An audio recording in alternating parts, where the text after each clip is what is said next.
Hadirin bapak-bapak, ikhwatu iman dan ibu sekalian rahimakumullah. Alhamdulillah di bulan yang suci ini, bulan Muharram, di antara bulan-bulan haramnya Allah Subhanahu wa taala, bulan-bulan yang di dalam bulan ini Allah lipat gandakan amalan kebaikan dan Allah juga lipat gandakan catatan dosa apabila dikerjakan di dalam bulan-bulan haram. Maka kita bersyukur ketika kita dapat mengisi bulan-bulan haram, terutama bulan Muharram, yang Rasulullah SAW memujinya sebagai Syahrullahil Asam, sebagai bulan Allah yang sunyi.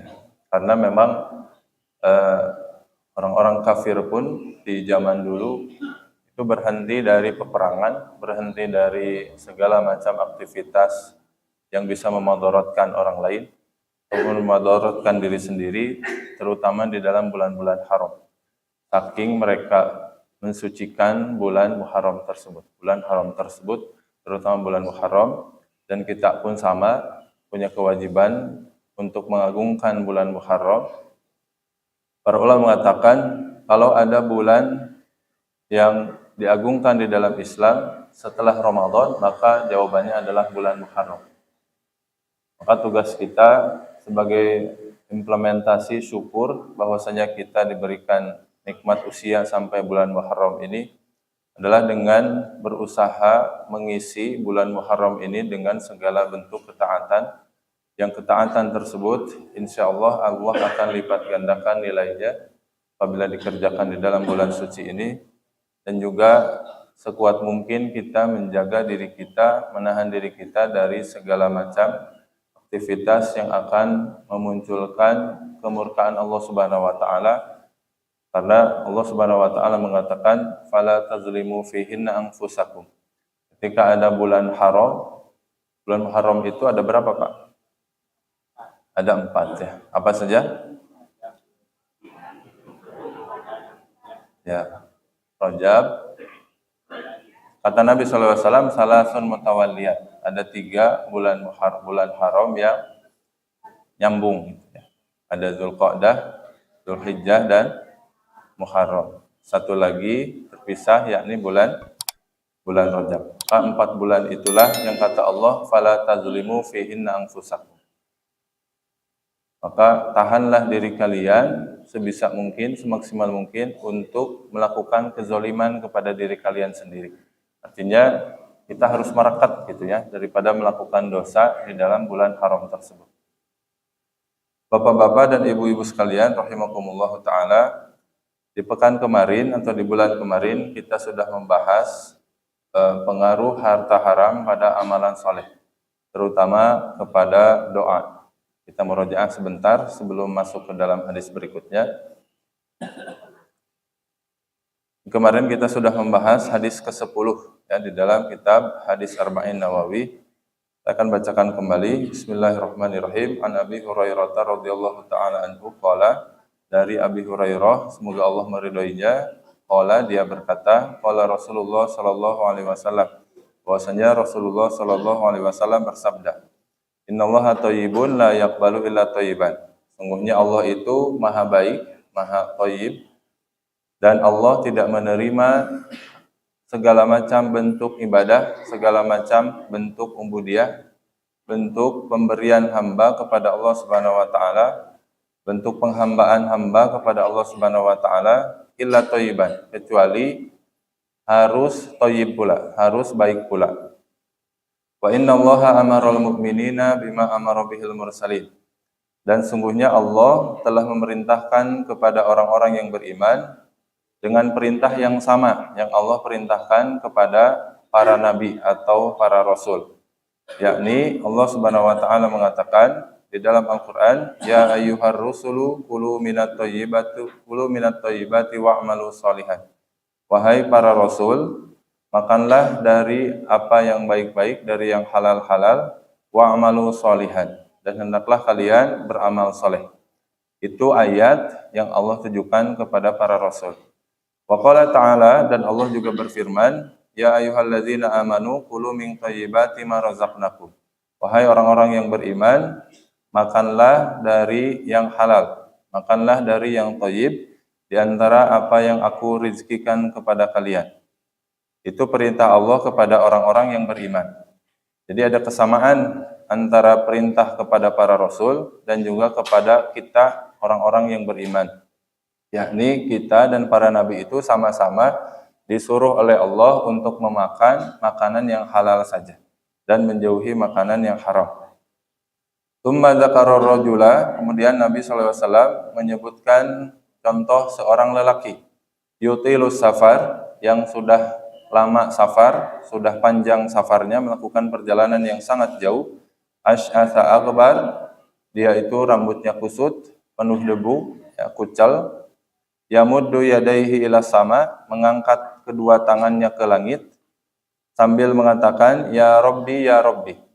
Jadi mengucapkan Asmaul Husna. Pada dasarnya orang ini harusnya doanya diterima karena sudah melakukan sebab-sebab dikabulkannya doa. Yakni mengangkat tangan ke langit, mengucapkan Asmaul Husna, kemudian dalam kondisi kesulitan, yakni miskin, ya, rambutnya berantakan, kemudian safar yang sangat jauh, yang mana hal-hal tersebut merupakan sebab di antara sebab-sebab terkabulnya doa. Tetapi di saat yang sama kata Nabi SAW, wa mat'amuhu haram, tetapi makanannya haram, wa mashrabuhu haram, dan minumannya juga haram, wa malbasuhu haram, pakaiannya juga haram, wa guziya bil haram, di dalam dirinya telah tumbuh daging yang haram. Maka Nabi SAW mengatakan, fa'anna yustajabu lahu, bagaimana mungkin Allah akan mengabulkan doa-doanya. Apa saja hikmah yang sudah kita bahas di pekan kemarin, ya, di antaranya pelajaran daripada hadis tersebut. Yang pertama, bahwasanya di dalam lafaz hadis ini terlihat jelas bahwasanya Al-Quran sebagai kalamullah dan hadis Nabi itu sangat berbeda. Kita lihat di sini, ketika Abu Hurairah mengatakan bahwa Nabi bersabda, maka kalimatnya qala Rasulullah sallallahu alaihi wasallam. Rasulullah sallallahu alaihi wasallam bersabda. Kemudian Abu Hurairah mengatakan matan hadisnya, yakni innallaha thayyibun la yaqbalu illa thayyiban wa innallaha amaral mu'minina bima amara bihil mursalin. Itu hadis Nabi sallallahu alaihi wasallam. Dan ternyata Nabi di sini mengutip Al-Qur'an di dalam hadisnya. Kemudian Nabi sendiri mengatakan faqala, maka Allah berfirman. Ini menunjukkan bahwa antara ucapan pribadi Nabi Shallallahu Alaihi Wasallam yang kita kenal sebagai hadis marfu, hadis yang nyambung ke Rasulullah, dipastikan itu kalamnya Nabi Shallallahu Alaihi Wasallam, dengan Al-Quran itu berbeda. Karena Nabi sendiri ketika ingin mengutip Al-Quran tidak langsung. Nabi sendiri mengatakan faqala ta'ala, Allah berfirman. Kalau Quran itu sama dengan hadis, maka Nabi enggak harus mengucapkan faqala ta'ala. Nabi itu langsung saja, langsung mengutip Al-Quran tanpa mengucapkan Allah berfirman. Itu menunjukkan bahwasanya Quran dan hadis itu sangat berbeda. Kan kita kemarin dengar bahwasanya di Az-Zaitun itu di antara mereka ada yang mengatakan bahwasanya Al-Quran itu kalamnya Nabi. Al-Quran itu perkataan Rasulullah.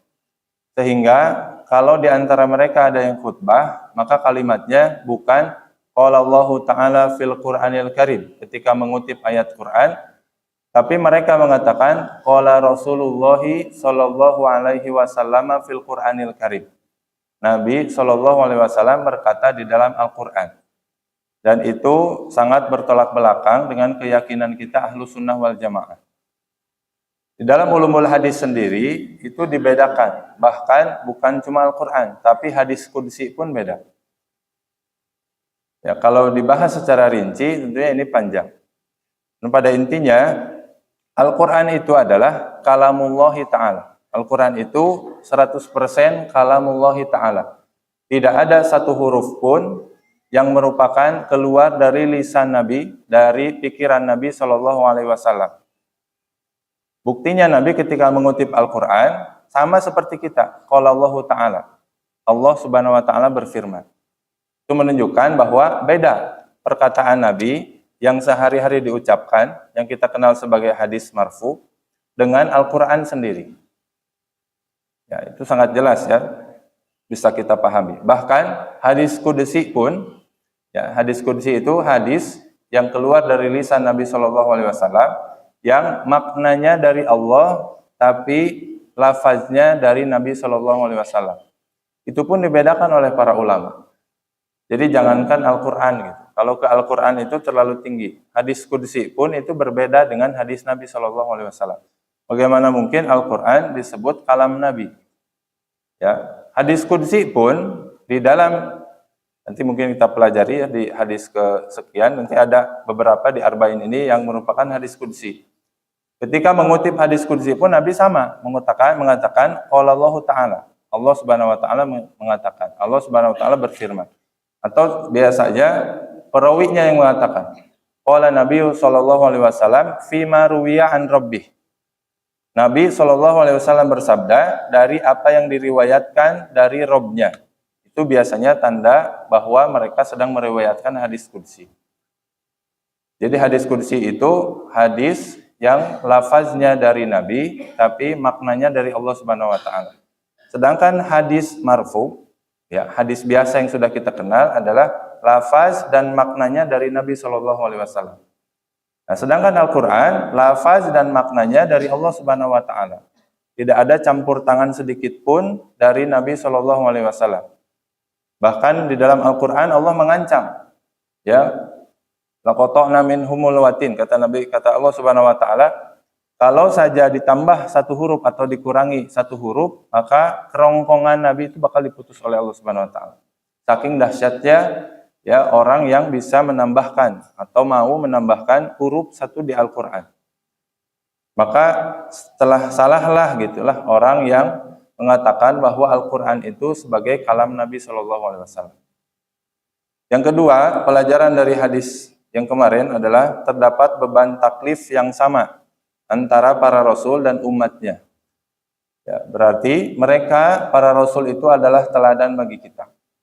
Jadi intinya, para nabi itu diutus bukan hanya untuk menyampaikan, tapi untuk memberi contoh. Ya, lain halnya dengan orang-orang yang membuat hukum zaman sekarang. Boleh jadi mereka membuat hukum, tapi hukum itu sendiri tidak berlaku untuk mereka. Ya, kadang ada yang membuat hukum tilang, tapi kalau temannya sendiri tidak ditilang. Tapi kalau kita yang melanggar, ditilang. Benar nggak apa itu? Ya, kata Bapak itu ya, bukan kata saya. Nah, lain halnya dengan Rasulullah SAW. Lain halnya dengan para rasul. Para rasul itu pure 100% adalah teladan. Ya, artinya para rasul juga tidak hidup enak-enakan. Tidak hanya menyampaikan wahyu, terus mereka diam gitu. So kalian makan yang halal, kami mah nggak disuruh tuh makan yang halal, kami mah bebas, enggak. Ya, ketika Rasulullah SAW, ketika kita ya, diperintah oleh Allah Subhanahu Wa Ta'ala dengan berbagai macam perintah dan dilarang dari berbagai macam perkara, maka para nabi pun, para rasul pun sama. Ya, dilarang juga dari berbagai macam perkara tersebut.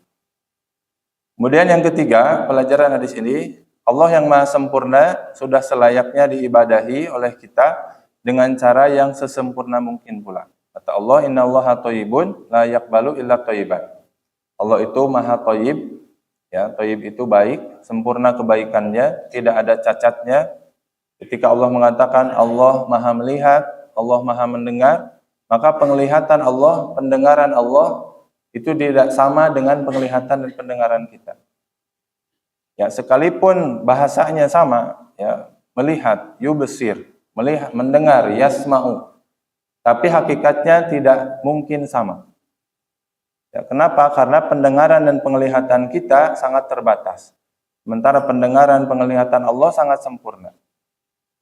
Ketika Allah mengatakan Allah Ar-Rahman, Allah Ar-Rahim, Maha Pengasih, Maha Penyayang, Al-Aziz, Maha Kuasa, Maha Agung, Maha Gagah, maka segala macam bentuk Asmaul Husna itu, ya, kalaupun di kalimat yang lain Allah Allah menyematkan asma itu kepada makhluknya, maka itu hanya persamaan bahasa saja. Hakikatnya tidak sama, ya. Nama Allah Subhanahu wa taala, sifat Allah Subhanahu wa taala dengan satupun sifat makhluknya. Maka kalau Allah Maha sempurna, kalau Allah Maha baik, maka sudah sepantasnya kita juga memberikan yang terbaik dari diri kita untuk Allah Subhanahu wa taala. Karena logikanya seperti itu yang sederhananya. Ya. Kalau Allah Maha sempurna, maka tidak layak bagi kita untuk sholat dengan keadaan sholat yang jauh daripada kesempurnaan. Apalagi sholatnya asal-asalan. Ya, saya pernah sampaikan di kesempatan yang lain, Allah itu tidak butuh dengan ibadah kita sebaik apapun. Kita sholat sesempurna apapun, sehusyuk apapun, dengan bacaan seindah apapun, Allah itu tidak butuh. Apalagi kalau sholat kita asal-asalan. Apalagi kalau ibadah kita asal sah saja. Maka itu lebih tidak rasional lagi untuk kita perbuat. Karena hakikatnya segala macam ibadah yang kita perbuat itu kembali kepada diri kita sendiri. Kemudian yang keempat, doa itu memiliki sebab-sebab dikabulkan dan sebab-sebab ditolak. Di antara sebab doa dikabulkan yang kemarin di dalam hadis ini adalah yutilus safar, ya, safar yang sangat jauh atau perjalanan yang jauh. Itu sebab dikabulkannya doa. Maka ketika safar, apalagi safarnya safar ibadah, mau umroh, mau haji, maka perbanyak doa di dalam safar itu. Ya, jangan perbanyak dengarkan musik misal, atau perbanyak selfie, ya, perbanyak foto-foto, ya, padahal itu ada kesempatan di dalam safar itu untuk memperbanyak doa. Kemudian keadaan miskin, keadaan, ya, terpojok, keadaan kesulitan, itu juga sebab di antara sebab dikabulkannya doa. Maka semakin sulit hidup, maka harusnya semakin kencang doa. Karena kemungkinan doa kita diijabah itu semakin besar pula. Kemudian mengangkat tangan, yaitu juga sebab dikabulkannya doa. Kata Nabi SAW di hadis yang lain, Nabi mengatakan, Innallaha hayyun karim. Sungguhnya Allah itu hayyun karim. Ya, Allah itu maha pemalu. Allah itu maha mulia. Ya, yastahyi min ibadihi. Allah itu malu kalau seorang hambanya mengangkat kedua tangannya, kemudian harus kedua tangannya itu turun kembali sibron khaibatain, dengan tangan hampa. Artinya apa? Kalau seorang hamba berdoa sambil mengangkat tangan, tidak mungkin tangannya turun kecuali Allah mengijabah doanya. Ya, tidak mungkin tangannya turun dalam keadaan hampa. Kenapa? Allah malu. Ketika kita, maksudnya apa? Karena mengangkat kedua tangan itu sebagai bentuk kesungguhan, kita meminta. Jadi masa sih hamba Allah Subhanahu wa taala sudah minta dengan sungguh-sungguh, Allah yang Maha Karim, yang Maha Malu, maka tidak mengabulkan doanya gitu. Ya tentunya artinya apa? Tidak semata-mata karena mengangkat tangannya gitu. Tapi ketika mengangkat tangan itu sebagai bentuk kesungguhan dalam berdoa, maka disitulah, ya, sabda Nabi SAW yang berlaku yang tadi. Allah malu ketika, ya, kita sungguh-sungguh meminta doa, berdoa kepada Allah sambil mengangkat tangan, kalau Allah tidak mengabulkan doa kita. Maka bukan bid'ah, ya, doa ketika atau doa sambil mengangkat tangan, ya, karena doa itu, ya, secara umum boleh kapanpun mengangkat tangan. Bahkan Syekh Utsaimin itu, kalau Syekh Utsaimin itu merinci, ya, ada doa yang tidak mengangkat tangan, ya, seperti doa-doa harian, zikir harian. Ibu masuk kamar mandi, ya, keluar kamar mandi, masuk masjid, keluar masjid, itu tidak harus mengangkat tangan. Karena itu termasuk zikir harian. Kenapa? Karena tidak ada hadisnya bahwa Nabi mengangkat tangan di kejadian-kejadian tersebut, dalam waktu-waktu tersebut. Padahal Nabi masuk kamar mandi berulang kali. Ya, nggak mungkin Nabi seumur hidup sekali kan masuk kamar mandi. Nabi keluar masjid, masuk masjid berkali-kali juga. Tapi nggak ada riwayat bahwa Nabi pas masuk masjid ngangkat tangan gitu. Itu menunjukkan peristiwa yang berlangsung harian, meskipun lafaznya doa, ya, masuk kamar mandi kan itu doa, ya lafaznya. Kemudian masuk masjid juga lafaznya doa. Tapi tidak disyariatkan mengangkat tangan di situ. Kalaupun mau ya tidak ada larangannya sebetulnya. Tapi itu termasuk hal-hal yang tidak disyariatkan. Jadi tidak semua Pak, ya ketika kita membahas bid'ah kemarin, tidak semua hal yang tidak dilakukan Nabi itu jadi bid'ah. Ya, karena banyak sekali hal yang kita lakukan yang Nabi tidak kerjakan. Dalam masalah doa misalkan. Ya, kita doa buka puasa kadang baca Allahumma lakasumtu. Apakah itu bid'ah? Jawabannya tidak. Meskipun itu bukan lafaz Nabi. Asalkan jangan diyakini itu lafaz Nabi. Kalau itu diyakini lafaz Nabi, maka jadi bid'ah.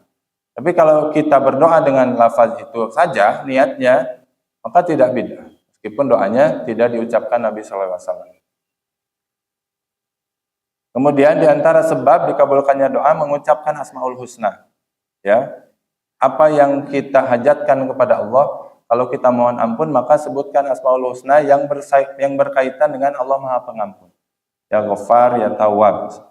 Kalau kita ingin dibukakan ilmu, ya supaya mudah memahami ilmu, maka ucapkan ya Fattah, ya Alim. Ya, dan lain sebagainya. Itu sebab dikabulkannya doa, diantara sebab-sebabnya. Tapi juga doa itu memiliki sebab ditolak. Ya. Jadi boleh jadi di antara kita ada yang bertanya, ini udah angkat tangan, udah sebut Asmaul Husna, tapi belum dikabulkan. Ya, karena juga harus kita perhatikan sebab ditolaknya doa. Jangan-jangan kita melakukan sebab dikabul, tapi juga melakukan sebab ditolak. Ya nanti bentrok gitu. Ya pengkabulan doanya. Di antara sebab ditolaknya doa adalah makanan yang haram. Di antara sebab ditolaknya doa, pakaian yang haram, minuman yang haram, harta yang haram. Dan yang kelima, harta atau konsumsi yang haram yang bisa menghalangi doa kita, itu bisa timbul dari dua hal. Dari zatnya, artinya memang dasarnya sudah haram, ya seperti khamar, seperti babi, atau cara mendapatkannya, seperti pekerjaan yang haram, riba, ya mencuri, atau korupsi, ya korupsi waktu, atau masalah-masalah muamalah yang memang dilarang di dalam Islam.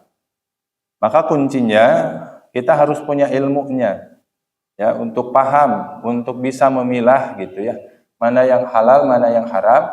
Tiada lain, kuncinya adalah ilmu. Apalagi kalau kita dagang, ya, apalagi kita punya perusahaan yang berhubungan dengan misalkan ya pembayaran yang non tunai, gitu ya. Pembayaran yang melibatkan aplikasi tertentu, ya maka harus benar-benar kita pastikan apakah yang kita lakukan transaksi itu halal atau ada unsur haramnya. Karena semakin ke sini ya semakin canggih, yang berhubungan dengan keuangan itu semakin canggih. Kalau 10 tahun yang lalu ya riba itu mungkin hanya di bank konvensional saja. Kalau sekarang riba itu boleh jadi adanya di aplikasi, di Shopee, misalkan ya, di Tokopedia, ya, di aplikasi-aplikasi yang lain, yang mungkin kita semua punya ya di dalam handphone kita. Ya, yang boleh jadi ya ada unsur-unsur ribanya di dalam hal-hal tersebut. Maka kuncinya sekali lagi butuh ilmu. Ya, setidaknya kita rajin bertanya lah, ya, rajin nanya. Ya untuk memastikan apakah yang kita geluti itu berupa pekerjaan kita itu halal atau haram. Dan juga selain ilmu, kita juga wajib qanaah. Ya, karena orang melakukan pekerjaan haram tidak selalu karena tidak punya ilmu. Sebetulnya sudah tahu itu haram, cuman tidak qanaah saja. Ya, dia masih bernafsu saja untuk mengejar dunia dengan cara yang haram. Saya rasa orang yang korupsi, ya orang yang markup dana anggaran proyek, misalkan, itu bukan tidak tahu bahwa itu haram, cuman hawa nafsunya saja. Ya, orang yang maling sendal nggak tahu bahwa maling sendal itu haram, dan nggak ada maling sendal yang yakin bahwa itu halal, nggak mungkin. Ya pasti sudah tahu. Dan artinya bukan karena tidak punya ilmu, tapi karena hawa nafsu saja, tidak qanaah. Berarti kuncinya dua, ya untuk menjauhi harta haram. Yang pertama ilmu, tapi kalau sudah tahu ilmunya, maka yang keduanya adalah qanaah. kita mencukupkan diri kita dari rezeki yang halal saja. Sampai Nabi SAW saja berdoa, Allahumma kfini bihalalika an haramika wa aghnini bifadlika amman siwa. Ya Allah, ikfini bihalalika. Cukupkanlah aku dengan yang halal-halal saja darimu. Ya. Nah, kalau bukan Allah yang menitipkan jiwa qanaah ke dalam diri kita, boleh jadi kita serakah ya mencari dunia sampai mengambil perkara-perkara yang haram. Kemudian yang keenam, ini juga poin penting. Dalam menyikapi halal haram, kita wajib memiliki dua aspek, yakni akhlak dan tasawuf. Ya, tasawuf dan juga keilmuan atau fikih. Kemarin itu saya lihat di media sosial itu ada tempat makan ya yang mana makanannya halal gitu ya. Nah, kemudian ada satu orang selebgram makan di situ dan bawa makanan dari babi. Makanan dari kerupuk babi ya. Dia makan pakai kerupuk babi di situ, kemudian di video. Yang punya rumah makan nggak tahu, tahu-taunya sudah viral gitu. Ternyata di tempat makan yang dia miliki itu ada seseorang yang makan dengan membawa kerupuk babi yang haram ya, bahkan najis babi itu. Nah, sampai saking waroknya mungkin dan niatnya baik ya, pemilik warung makan tersebut menghancurkan semua mangkoknya. Jadi mangkoknya dipalu semua, Pak. Ya, senok-senoknya dibuang semua. Mungkin katel-katelnya juga. Katel itu apa bahasa Indonesia nanti, Pak? Wajan ya. Wajan-wajannya juga sama mungkin dihancurkan. Saya tidak menyalahkan, itu bentuk kewaroan ya, bentuk kehati-hatian gitu ya. Cuman ternyata di dalam menyikapi yang haram, kita juga tidak cukup dengan jiwa yang hati-hati, tidak cukup dengan akhlak yang tasawuf saja. Tapi kita juga perlu mempertimbangkan masalah fikihnya. Karena di dalam fikih ya, kalau daging babi ya cukup dicuci sebetulnya gitu. Dicuci juga sudah selesai. Tidak harus dihancurkan ya alat makannya. Nah, itu kan harus berimbang gitu. Antara jiwa kita yang hati-hati terhadap yang haram dan juga fikih menyikapi yang haram itu harus seperti apa. Ada orang yang kerja di bank konvensional, kemudian dia baru ngaji dan meyakini bahwa kerja di bank konvensional itu haram. Cuman masalahnya saking semangatnya gitu ya mengamalkan ilmunya, dia langsung keluar seketika itu pula. Tanpa punya bekal gitu ya. Tanpa punya cadangan harta, padahal anak istrinya, misalkan istrinya sedang hamil, anaknya sedang sekolah gitu. Tiba-tiba langsung keluar saja. Ya. Maka akibatnya apa? Ternyata orang ini akhirnya nggak punya kerjaan, jadi ngemis-ngemis ke saudaranya. Ya, minta ke si A, minta ke si B, ngandelin belas kasihan saudara-saudaranya, ngandelin belas kasihan orang-orang di sekitarnya. Itu kan memang bank konvensional itu haram, tapi apakah harus secara membabi buta ketika tahu haram itu keluar sedetik itu pula gitu? Kan tentunya perlu fikih di situ. Ya, bahkan para ulama mengatakan ya, kalau tidak ada pekerjaan yang lain, maka setidaknya siapkan diri dulu gitu. Jangan sampai ketika kita keluar dari perkara yang haram, masuk ke perkara yang haram yang lain. Apakah minta-minta ke orang lain itu tidak haram gitu ya? Apakah kita mengemis-ngemis ke orang lain itu tidak haram? Ya, bahkan ada yang sampai istrinya juga minta cerai pada akhirnya.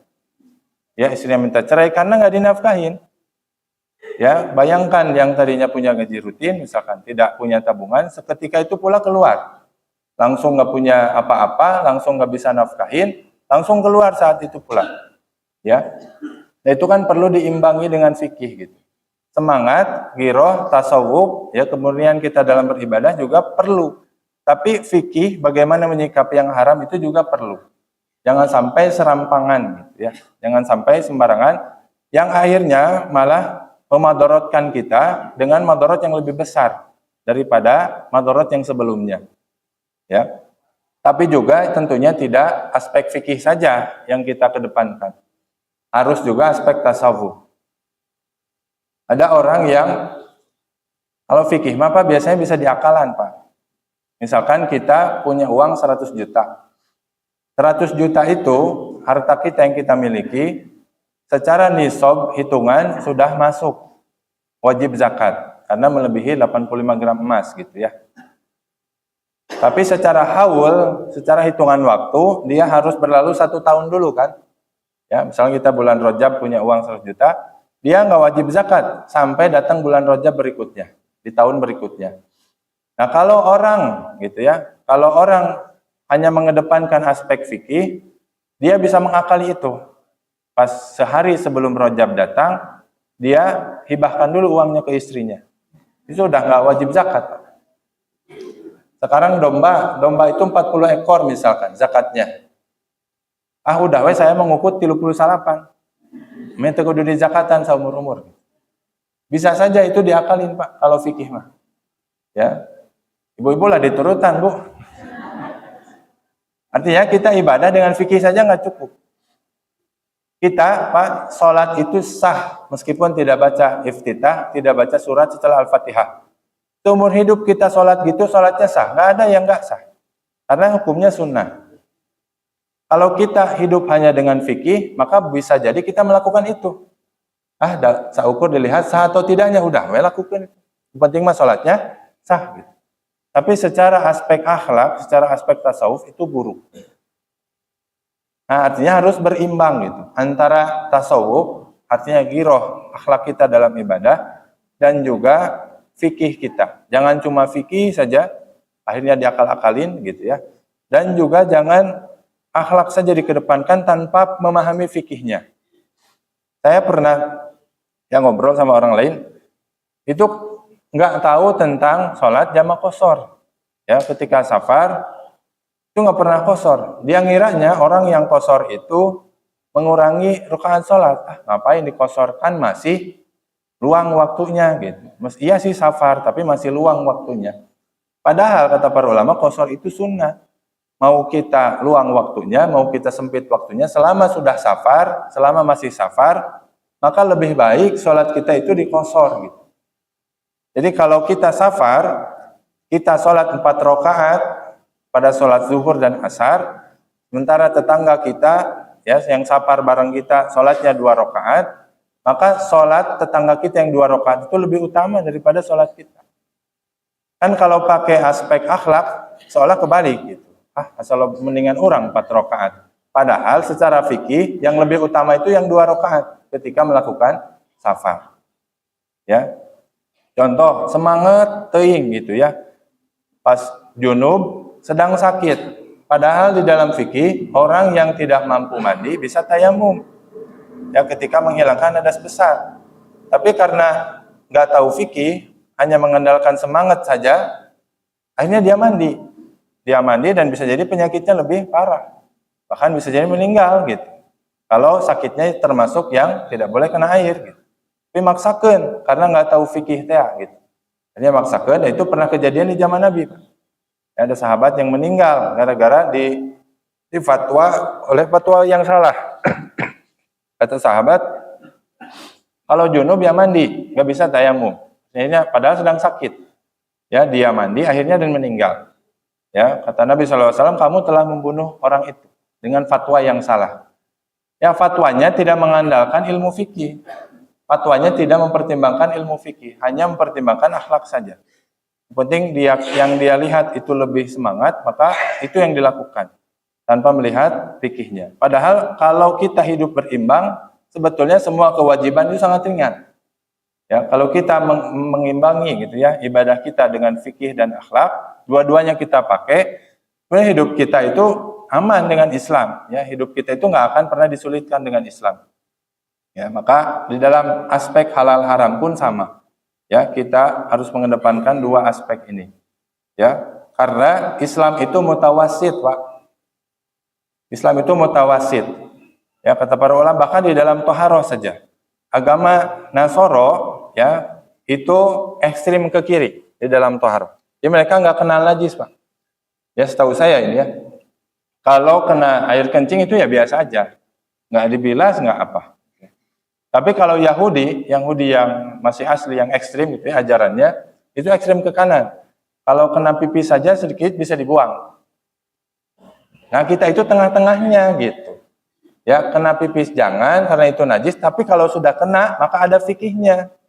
Nggak dibiarin seperti yang ekstrim ke kiri, tapi juga ente main dipicen, jika ekstrim ke kanan, kumaha ya dicuci gitu.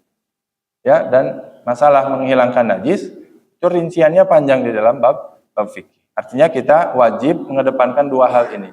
Tidak boleh fikih saja gitu ya, tidak boleh juga akhlak saja. Bukan menganggap enteng, bukan menganggap remeh, tapi disitulah justru fungsi fikih ya.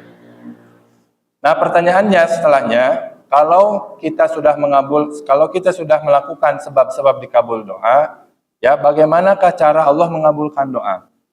Ya, di dalam hadis riwayat Imam Ahmad, Nabi SAW mengatakan, "Ma min muslimin yad'u bida'watin laisa fiha ismun." Kalau seorang muslim ya berdoa dengan satu doa yang tidak ada unsur maksiat di dalam doa itu, wala qati'atu rahimin, dan tidak pula dia memutuskan silaturahim, maka illa atahu biha ihda salas. Pasti Allah mengabulkan doanya dengan satu di antara tiga cara. Ya. Ini kalau orang sudah berdoa, melakukan sebab-sebab dikabulkan doa, dan sudah terhindar dari sebab-sebab ditolaknya doa, maka Allah akan mengabulkan doanya, tapi dengan tiga cara. Ya. Yang pertama, imma an yu'ajjala lahu da'watuhu. Yang pertama, Allah akan mengabulkan doanya, Allah akan wujudkan doanya sesuai dengan keinginannya. Baik pertepatan dengan doanya ataupun beberapa waktu setelah dia berdoa. Jadi mungkin di antara kita sering mengalami itu. Ya, mau ada kerjaan, kita berdoa supaya kerjaannya lancar. Ternyata qadarullah, alhamdulillah kerjaannya lancar. Maka itu bentuk dikabulkan doa yang dikontan gitu ya, dibayar cash gitu ya. Kita pengen mobil baru, kita berdoa, kita berikhtiar, maka Allah mengabulkan doa kita sesuai harapan kita. Itu cara Allah mengabulkan doa yang pertama. Yang kedua, yuddakhiruha lahu fil akhirah. Boleh jadi yang keduanya, Allah itu menjadikan doa kita itu sebagai pahala, sebagai tabungan nanti di akhirat. Mungkin doa kita tidak dikabul ya karena berbagai macam hal ya, tapi doa kita ternyata menjadi pahala di akhirat nanti. Bahkan para sahabat itu diriwayatkan mengatakan, kami itu takut kalau setiap doa kita diijabah oleh Allah secara langsung. Jangan-jangan di akhirat nggak punya apa-apa lagi gitu. Ya, jangan sampai kita berkeyakinan ketika Allah tidak mengabulkan doa kita, berarti Allah benci sama kita. Berarti Allah nggak adil sama kita. Boleh jadi doa kita ya belum layak buat kita, ya harapan kita itu. Maka Allah simpan sebagai bekal kita di akhirat nanti. Sebagai pahala yang memberatkan timbangan kebaikan kita. Kemudian yang ketiga, ya imma an yusrafa anhu minasu'i mislah. Maka yang ketiga ini Allah tidak mengabulkan doanya, tapi Allah tidak mewujudkan doanya, tapi Allah menggantikan qadar, catatan takdir yang buruk yang seharusnya menimpa orang ini dengan kekuatan doanya yang sama. Jadi misalkan si A ini ditakdirkan pada tanggal sekian, jam sekian, hari anu sudah ditakdirkan celaka. Tapi karena dia rajin berdoa, doanya mah kemana? Minta lancar kerja, misalkan minta harta, minta sehat, minta anaknya seperti apa misalkan.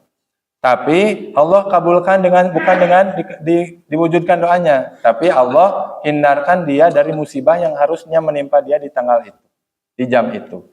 Yang tadinya harus kecelakaan, jadi tidak jadi kecelakaannya. Atau mungkin dikurangi kadarnya.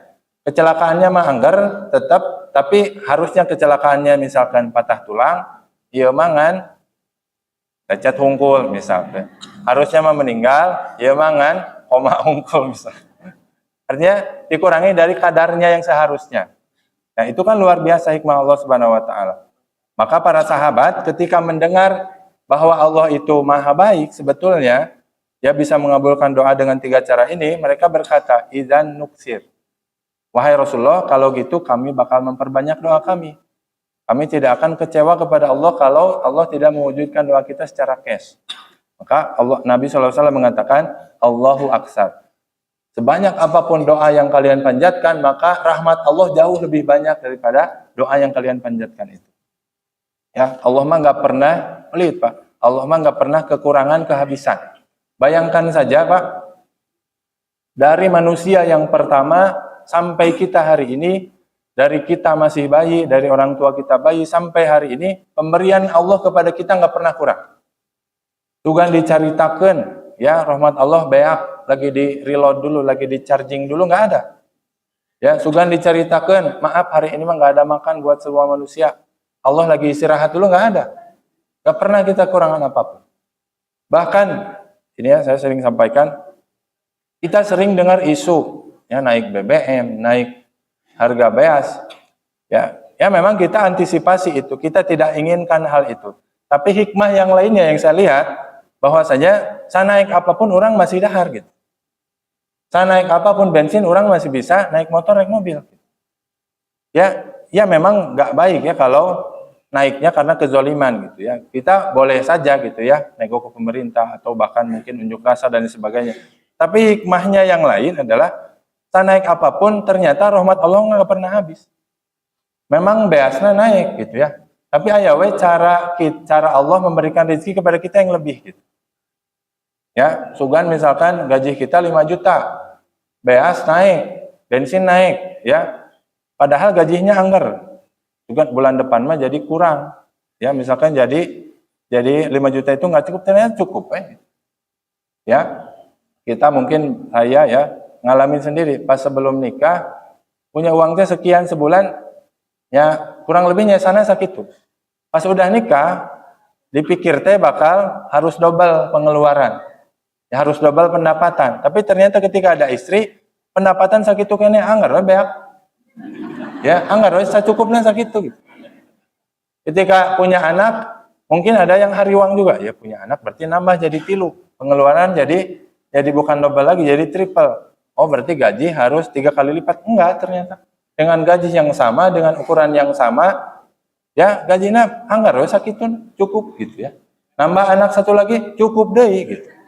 Ya, makanya rahmat Allah mah nggak pernah habis. Ya, maka jangan asa-asa apa mau ngadoa teh. Asieun loba teuing doa teh. Ya. Nah, kita mah kadang sok itu Pak. Bahkan Nabi itu ya ketika haji dari asar sampai menjelang maghrib doa. Berapa jam? Itu bisa 3 jam. Doanya nggak habis-habis. Kita mah 5 menit. Bingung ya ngadoa naon deui nya. Budak pasti doakeun, kolot pasti doakeun. Rezeki ngisi doakan. Bingung ngadoa naon deh. Padahal doa mah apa saja dan Allah tidak pernah kehabisan ya hikmahnya, kehabisan rahmatnya untuk mengabulkan doa kita. Nah, hikmahnya apa? Bahwasanya Allah mengabulkan doa kita dengan 3 cara ini. Di antaranya hikmahnya adalah doa itu adalah bentuk ibadah seorang hamba kepada Allah Subhanahu wa taala. Jadi doa itu, Pak, tidak harus dikabulkan secara cash karena hakikatnya kita berdoa, hakikatnya kita sedang ibadah. Sedang membuktikan bahwa kita itu hamba Allah Subhanahu wa taala. Doa itu bukan kalimat transaksional, Pak. Doa itu bukan kita minta Allah kasih, bukan transaksi seperti itu saja. Tapi dengan kita berdoa, kita menunjukkan bahwa kita itu hamba Allah sebetulnya. Makanya boleh jadi doa itu berupa pahala di akhirat nanti. Kan ibadah itu pahalanya di akhirat, bukan di dunia. Doa pula ibadah, doa juga ibadah. Maka di antara pahala doa nanti di akhirat. Gitu. Allah itu memang Maha Rahman, Maha Rahim. Tapi tidak wajib permintaan kita semuanya diberikan cash oleh Allah Subhanahu wa taala, enggak harus. Coba kita berjasa sama Allah apa? Sehingga kita menuntut doa kita harus cash dikasihkan, enggak ada. Ya kan? Apa kita mau menuntut, ya Allah saya udah sholat, masa nggak dikasih? Sholat itu kewajiban kita sebagai hamba. Bukan alasan Allah supaya ngasih doa kita. Dan itu bukan jual beli, bukan. Kita membeli doa dengan sholat, bukan. Sholat itu kewajiban kita, doa juga bentuk ketundukan kita kepada Allah Subhanahu wa taala. Makanya di dalam Al-Quran Allah mengatakan, wa qala rabbukum ud'uni astajib lakum.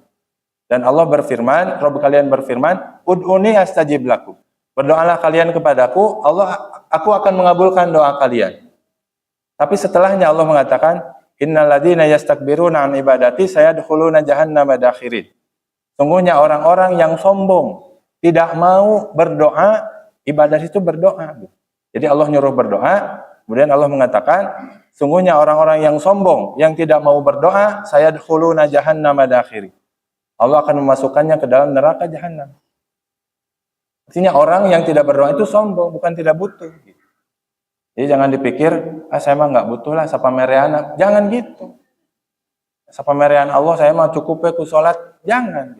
Justru kita menambah doa setelah sholat, itu menambah besar pahala penghambaan kita kepada Allah Subhanahu Wa Taala. Dan orang yang yastakbiruna, yang sombong tidak mau berdoa, jadi tidak mau berdoa karena sombong ya, merasa tidak butuh kepada Allah, itu tempatnya neraka jahanam kata Allah. Ya, jadi ketika kita berdoa, maka rasakan kita itu butuh kepada Allah. Kita itu sedang menyembah Allah Subhanahu Wa Taala, bukan hanya transaksional. Jadi ketika kita berdoa pun, ketika doanya tidak dibayar cash, maka kita masih bisa punya harapan nanti di akhirat, atau dihindarkan dari takdir yang buruk seperti tadi. Ya, jadi tidak harus cash, Pak. Ya, doa itu, karena doa itu adalah ibadah dari kita. Ya, makanya Pak Imam Nawawi itu memakruhkan kita merinci-rinci doa. Ibu kalau doa nggak usah dirinci banget. Makanya doa-doa Nabi itu kan biasanya global. Rabbana atina fid dunya hasanah fil akhirati hasanah wa qina adzabannar. Minta kebaikan di dunia, minta kebaikan di akhirat. Tidak dirinci kebaikannya apa saja. Ya, jadi kita mau berdoa buat anak misalkan. Anak kita 3, yang satu kuliah, yang satu SMP, yang satu SD. Itu nggak usah dirinci, Bu. Ya Allah, anak saya yang kuliah kebetulan mau ujian dan harus bayar. Tolong lancarkan ujiannya. Ujiannya nanti hari Kamis jam 8. Dan harus bayar. Uang ujiannya itu 2 juta, ya Allah. Saya baru punya uang 1.900.000. Kurang 100.000 deh misal. Dirinci. Yang SMP, ya Allah lagi sakit. Sakitnya demam. Panasnya 38 derajat. Misal. Sampai dirinci doanya itu makruh. Udah ya Allah sehatkan anak-anak kami. Gitu. Ya Allah lancarkan segala urusan-urusan yang dihadapi oleh anak-anak kami. Ya berikanlah kelancaran segala urusan keluarga kami. Doa-doa yang global saja. Meskipun ya tidak haram, boleh saja gitu. Tapi makruh kata para ulama. Kalau doa-doa itu dirinci. Karena hakikatnya kita doa itu bukan lagi ngasih tahu kita butuh apa. Dan Allah mah tahu kan. Ya, kita nggak dirinci pun anak kita sakit berapa derajat, Allah mah tahu. Bahkan kalau termometernya rusak, Allah juga tahu. Ya, jangan sampai kalau itu masalah bukan 38 rusak. Ya, jangan sampai kayak gitu. Allah mah tahu. Maka ketika kita doa, bukan kita lagi ngasih tahu Allah kita butuh apa, dan Allah mah sudah tahu. Bahkan yang kita tidak ucapkan, yang kita tidak tahu bahwa kita butuh terhadap hal itu, Allah mah tahu. Ya, tapi ketika kita berdoa, kita sedang menunjukkan bahwa kita butuh kepada Allah. Ya, bukan sedang memberitahu kita butuh apa. Yang penting ketika berdoa, kita merendahkan diri kepada Allah, kita mengakui bahwa kita hamba Allah yang butuh, yang fakir kepada Allah Subhanahu Wa Taala. Ingat doa Nabi Musa ketika lapar apa? Allahumma inni lima anzalta ilayya min khairin fakir. Itu ada di dalam surat Al-Qasas. Nabi Musa ketika berdoa, padahal lapar kata para ulama. Jadi sudah dari negeri Madian, itu kan lari ya ke Palestina kalau tidak salah. Capek kan, lapar. Udah bantuin anaknya yang 2 orang gadis itu, ya Nabi Syuaib, ya kemudian diambilin air. Setelah itu meneduh di bawah pohon Nabi Musa itu. Kata para ulama Nabi Musa itu lapar. Tapi ingat doanya apa? Allahumma inni lima anzalta ilayya min khairin fakir. Ya Allah, ya, aku itu sangat fakir kepada kebaikan yang Engkau turunkan kepadaku. Jadi Nabi Musa menunjukkan kefakirannya kepada Allah. Bukan minta makan. Padahal hakikatnya Nabi Musa itu lapar. Maka dengan doanya itu, Allah memberikan dia makan. Allah menikahkan dia, Nabi Musa. Allah memberikan kenabian kepada Nabi Musa. Gak kebayang, coba kalau Nabi Musa minta makan aja. Itu yang 2 gak dapat, Pak. Ada cek Allah, dan minta makan, saya kasih sepiring, beres. Cuma Nabi Musa menunjukkan saya itu sangat fakir kepada rahmat-Mu ya Allah. Jadi Allah memberikan yang lebih daripada kebutuhannya. Allah berikan dia makan, Allah cukupkan hidupnya, Allah berikan dia jodoh, ya Allah berikan dia kenabian, bimbingan, ya berupa nubuwah. Dan kemudian di antara bentuk rahmat Allah, Pak, ini penting ya kita pahami bahwasanya kenapa Allah tidak selalu mengabulkan doa kita secara cash? Ya, ini maksudnya kalau kita sudah melakukan sebab dikabul, kalau kita sudah terhindar dari sebab ditolak, tapi masih tidak cash juga, ya, pengabulan doanya. Maka hikmahnya adalah di antara bentuk rahmat Allah dan hikmahnya kepada kita hambanya adalah dengan menunda doa kita. Kenapa? Karena manusia seringkali berdoa dengan doa yang keliru. Terbayang Pak, kalau semua doa dikabulkan. Ayah ibu-ibu, hiji, nu naksirna 5. 5 anana ngadoa. Ya Allah sing jodoh abi. Nu kadua ge sama, ya Allah sing jodoh abi. 5 anana dikabulkan. Kira-kira ibu-ibu itu kumaha? Harus nikah sama 5 orang bapak-bapak gitu. Dan doanya kabehana dikabulkan. Kacau Pak. Ada perusahaan, semua karyawannya sholat tahajud di malam yang sama berdoa, ya Allah saya pengen jadi direktur. Kebayang Pak, besoknya setiap karyawan jadi direktur. Direkturnya rek mana tuh? Mungkin nu gawe rek saha gitu ya. Kalau semua doa dikabul secara cash, ya, maka disitulah fungsi ikhtiar gitu. Ya, disitulah fungsi ikhtiar. Ketika ya doa kita A, maka kita wajib berikhtiar supaya memantaskan diri kita, supaya melayakkan diri kita mendapatkan doa kita itu. Kenapa? Karena kalau kita doa saja tidak ikhtiar, itu menjadi nonsen, menjadi tidak logis untuk Allah kabulkan. Nah, kebayang kalau sakit cukup ku doa. Ya, dokter naon gawena? Ya, Rasulullah saja berobat. Ya, maka harus ada logisnya. Kenapa Allah harus kabulkan? Ya, kamu sakit, kamu doa sama Allah, maka boleh jadi Allah menjawab, kata Allah, oke, mau dikabulkan doa, pantaskan diri kamu untuk dikabulkan doanya. Dengan cara apa? Dengan cara berikhtiar. Kalau ikhtiarnya sudah maksimal, doanya sudah maksimal, maka pantas kamu dikabulkan doanya. Tapi kalau doa saja tidak ikhtiar, ya jangankan diri kamu, orang-orang lain juga bakal anehan. Nah, itu mah tiap sakitnya cukup we ku ngadoa samenit langsung cager. Aneh teu paliat begitu, aneh. Nah, itu mah tiap ngadoa dikabulkan. Pengen jadi direktur dikabul. Pengen punya mobil besoknya dikabul. Pengen punya rumah dikabul. Pengen punya istri 2 dikabul. Pengen nambah anak dikabul. Sekali ngadoa langsung dikabul. Maka itu menjadi amrun ajib. Perkara yang ajaib, yang tidak logis buat semua manusia gitu. Ya, sementara Islam, sementara Allah mengajarkan kita untuk berpikir logis. Ya, dan di antara bentuk logisnya pikiran kita adalah mengimbangi doa kita dengan ikhtiar yang sama gitu. Dengan ikhtiar yang maksimal pula.